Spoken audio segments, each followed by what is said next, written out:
राजस्थान की सियासी सत्ता में 5 साल जो गहलोत सरकार के रहे, अभी तो 5वां साल चल ही रहा है। कह सकते हैं कि इस आने वाले महीनों में गहलोत की और ज़्यादा चिंताएं बढ़ने वाली है, क्योंकि चुनावी साल है, चुनावी बजट पेश हो चुका है। बजट को लेकर तारीफ भी हो रही है, कुछ बुराई भी हो रही है।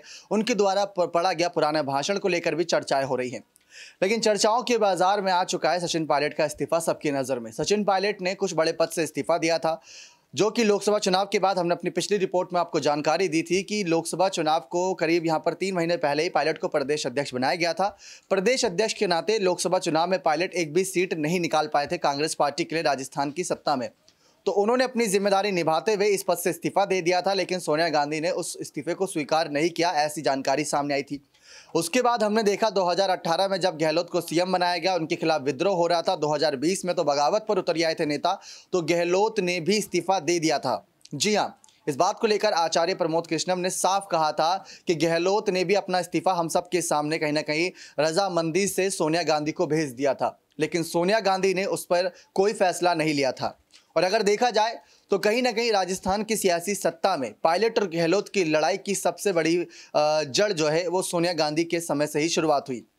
सोनिया गांधी अध्यक्ष थी और अध्यक्ष होने के नाते अगर सही समय पर सही फैसले ले लिए गए होते तो शायद पायलट प्रदेश अध्यक्ष पद पर ना रहते और कांग्रेस पार्टी 2018 में रिपीट कह सकते हैं कि 21 से करीब 100 सीटों पर नहीं आ पाती। और वहीं दूसरी तरफ गहलोत भी मुख्यमंत्री से हटकर फिर पायलट 2020 में ही मुख्यमंत्री बन जाते।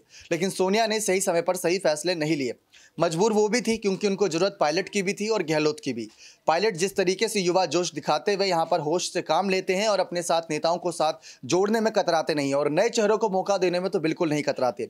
वही उनकी काबिले तारीफ राहुल गांधी ने भी देखी थी, सोनिया ने भी देखी, प्रियंका ने भी देखी। इसी वजह से उनको 2020 में वापस बुला लिया गया था। सिंधिया को इतना बुलाने के लिए गांधी परिवार ने अपने कदम आगे नहीं बढ़ाए थे। हार्दिक पटेल को बुलाने के लिए गांधी परिवार ने इतने कदम नहीं बढ़ाए थे, लेकिन पायलट को वापस बुलाने के लिए खुद राहुल और कह सकते हैं प्रियंका पहुंच गई थी। लेकिन पायलट और गहलोत दोनों ही एक समय पर अपना इस्तीफा सोनिया को सौंप चुके थे। ये बात बहुत कड़वी हकीकत के तौर पर है, लेकिन जनता के सामने है कि कैसे राजस्थान की सियासी सत्ता में शायद ही कांग्रेस पार्टी का कोई भी नेता अछूता रहा हो जिसने इस्तीफा ना दिया हो।